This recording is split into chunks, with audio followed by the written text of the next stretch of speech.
Bonjour à toutes et à tous et bienvenue dans votre magazine quotidien Smart Éducation. Un magazine, vous le savez, dédié à la formation, aux nouveaux métiers, aux nouvelles pédagogies. Le rendez-vous qui donne un futur à la jeune génération. C'est la fin de la technologie en 6e. La réforme du collège se précise.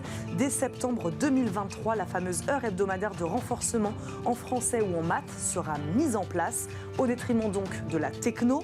Une décision qui inquiète dans le rang des enseignants. Matière anodine? Pas du tout, répondent-ils. Les professeurs de techno défendent une matière utile pour la culture globale de l'élève, mais aussi pour faire le lien vers la voie technologique ou professionnelle. On en parle aujourd'hui avec Alain Cadix, délégué aux compétences et à la formation de l'Académie des technologies.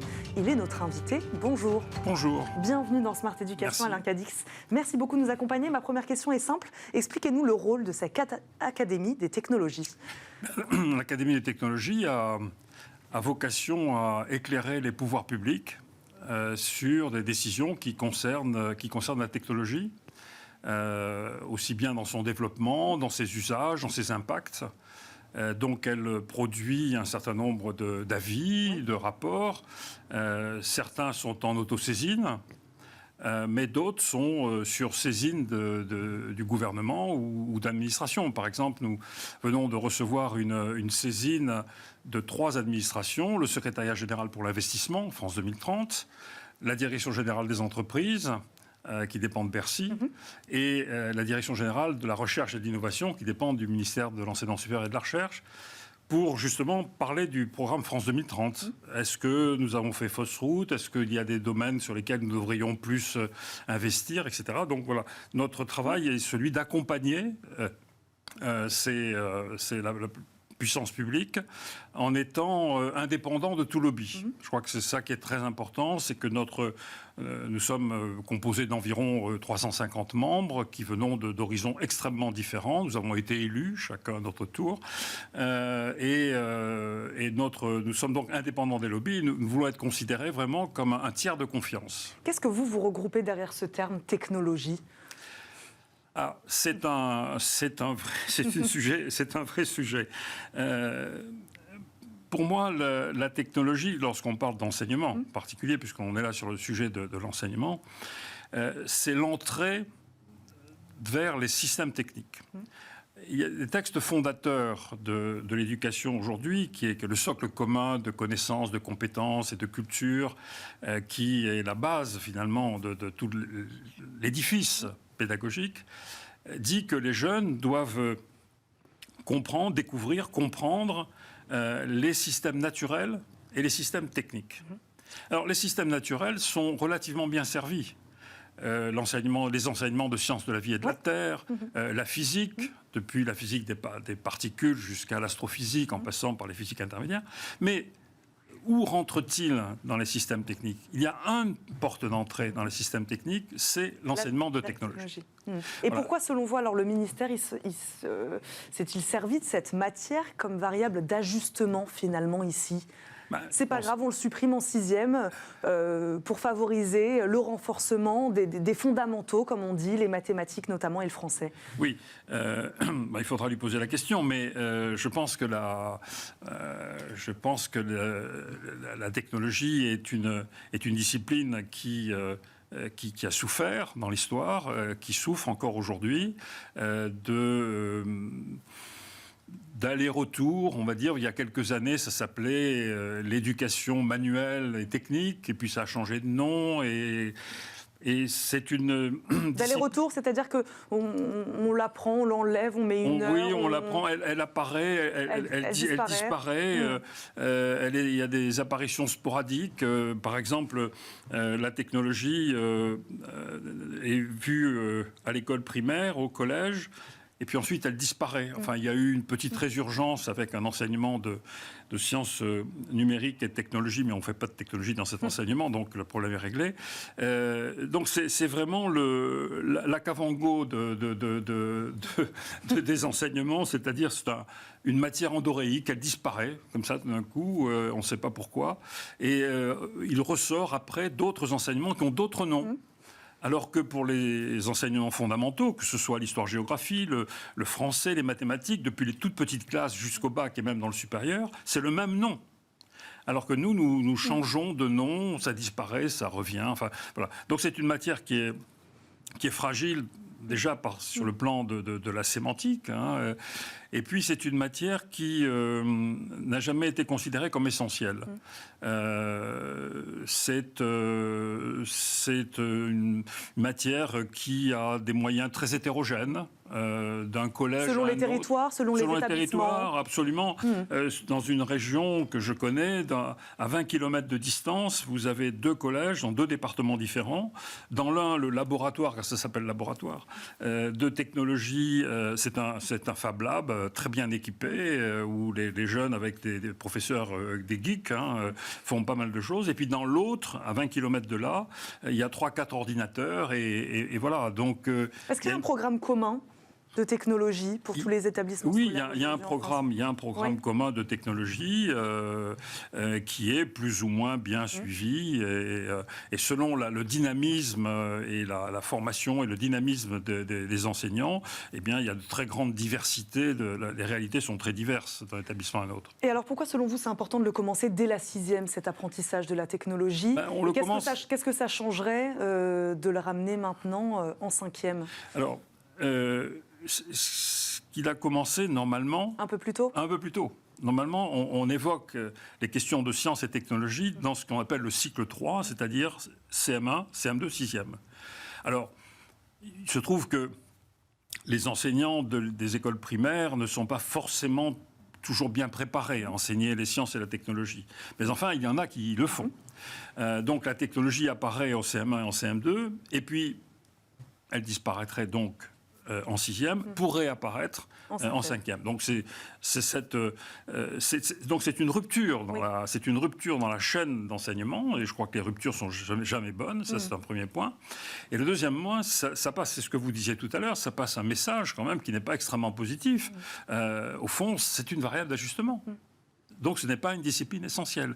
Or, aujourd'hui, dans le contexte actuel, la technologie, on voit bien les défis qu'on a devant nous. On voit bien les mutations technologiques avec le numérique, ou même les mutations qui sont attendues dans le cadre du développement durable, du respect du climat, etc. Donc elle est importante, peut-être même plus aujourd'hui qu'hier, finalement. Oui, elle a une importance considérable. Et puis par ailleurs, il se trouve que la France a besoin d'ingénieurs, la France a besoin de techniciens. Aujourd'hui, en ingénieurs, nous formons, bon an, mal an, entre 40 et 45 000. Des études très sérieuses de différents organismes montrent qu'il en faudrait 10 000 de plus. Et beaucoup plus de filles. Malheureusement, il n'y a pas assez de filles vers les écoles d'ingénieurs. Donc il faut éveiller l'envie de technologie. Et donc c'est dès les petites classes que les vocations s'éveillent, qu'on comprend, qu'on trouve un intérêt, qu'on se mobilise. La technologie au collège peut créer des vocations, ça vous en êtes persuadé? Oui, elle peut créer des vocations. Moi, j'ai assisté à des séquences pédagogiques dans des salles de classe animées par des professeurs extrêmement dynamiques, et où les enfants étaient passionnés par ce qu'ils faisaient, véritablement passionnés. Alors après, il y a quand même un travail à faire, c'est-à-dire au-delà on a travaillé sur un robot, on a programmé une machine de fabrication additive, etc. Il faut évidemment, au-delà de l'expression, il faut aller sur les fondamentaux qui sont derrière et les faire travailler sur ces fondamentaux. Mais en effet, on voit dans les yeux qui pétillent quand ils arrivent à faire fonctionner un robot, à le programmer. Aussi parce que c'est une matière manuelle, elle est peut-être aussi importante pour ça. On met quelque chose entre les mains des élèves. Est-ce qu'elle est manuelle du temps ancien de l'éducation manuelle et technique, effectivement, il y avait du travail manuel, y compris avec des fers à souder, avec de différents appareils. Il n'y a pas si longtemps que ça, parce que moi, c'est ce que j'avais aussi au collège. Oui, mais ça a progressivement disparu, et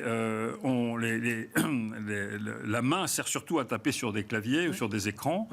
Et alors, justement, dans le projet du ministère, en tel qu'il a été exprimé récemment, il y a la volonté de renforcer l'enseignement de technologie au collège, donc au 5e, 4e et 3e, en particulier sur le numérique, sur l'informatique, etc. Mais aussi, ça a été dit en particulier par le ministre, aussi développer des compétences manuelles. Alors, bon, évidemment, ce sont des choses différentes et on s'interroge sur peut-on à la fois aller vers et obtenir des avancées significatives dans le domaine de l'informatique, du numérique, etc., et en même temps développer des compétences manuelles si l'on reste sur le créneau d'1h30 par semaine avec des groupes de 28 à 30 élèves. Donc c'est tout le schéma et l'organisation pédagogique qui est posée derrière ça. Moi j'aimerais bien, pour qu'on comprenne bien, quelles vont être selon vous les conséquences de ce décalage, voilà, cet arrêt de la technologie en 6e, qu'est-ce que ça peut créer véritablement ?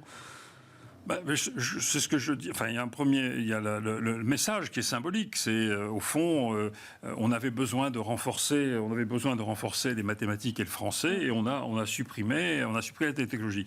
Donc les jeunes et leurs parents vont entendre oui, la technologie, donc c'est pas important. Donc, voilà.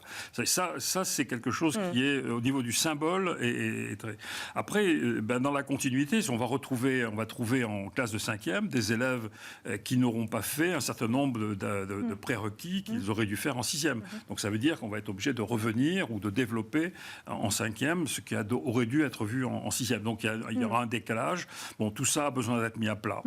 Je pense que là, on est dans la période des annonces, mais on ouvre au ministère la période de réflexion sur que doit être l'enseignement de la technologie entre la 5e et la 3e, étant acté qu'elle a disparu en 6e. Vous êtes écouté ? Vous discutez avec le ministère ? Alors, moi, personnellement, j'ai un statut double, si je puis dire, puisque je suis Académie des technologies, mais je suis aussi membre du Conseil supérieur des programmes. Et comme je suis aujourd'hui au titre de l'Académie des technologies, c'est à ce titre que je vais m'exprimer maintenant. Écoutez, oui, enfin, en tous les cas, nous avons fait, il y a 2 ans maintenant, un rapport sur l'enseignement de la technologie au collège, à l'Académie des technologies. Ce rapport... Vous ne défendiez sûrement pas la suppression de cette matière en 6e. Sûrement pas. Il était assez centré sur le cycle 4, mais on évoquait évidemment le cycle 3. Et ce rapport a été lu. J'ai des preuves tout à fait tangibles qu'il a marqué un certain nombre d'acteurs du ministère, donc c'est important. Et c'est sur cette base-là de ce rapport que nous allons poursuivre la discussion, le dialogue avec le ministère. Un tout petit mot, il nous reste 20 secondes, sur l'impact sur les enseignants aussi de technologie, j'imagine, avec lesquels vous discutez. Quel impact cette réforme peut-elle avoir sur eux ? Pour eux, les premières remontées sont des remontées de démotivation. Au fond, nous nous efforçons à faire comprendre la technologie et on sabote un peu notre travail. Donc ça, c'est la première réaction. Maintenant, il va falloir reprendre calmement les choses, mais vraiment, j'ai eu plusieurs remontées d'enseignants. Vraiment, presque certains étaient presque prêts à arrêter. Donc oui, ce sont des décisions qui sont lourdes de conséquences. On va s'arrêter là-dessus. Merci beaucoup Alain Cadix d'être venu nous voir aujourd'hui dans Smart Education, nous avoir parlé de l'intérêt, de l'importance de cette matière, la technologie. Je rappelle, vous êtes délégué aux compétences et à la formation de l'Académie des technologies. Merci d'avoir été avec nous. Et merci à vous de nous avoir suivis. On se retrouve très vite pour un nouveau numéro de Smart Education. À très vite.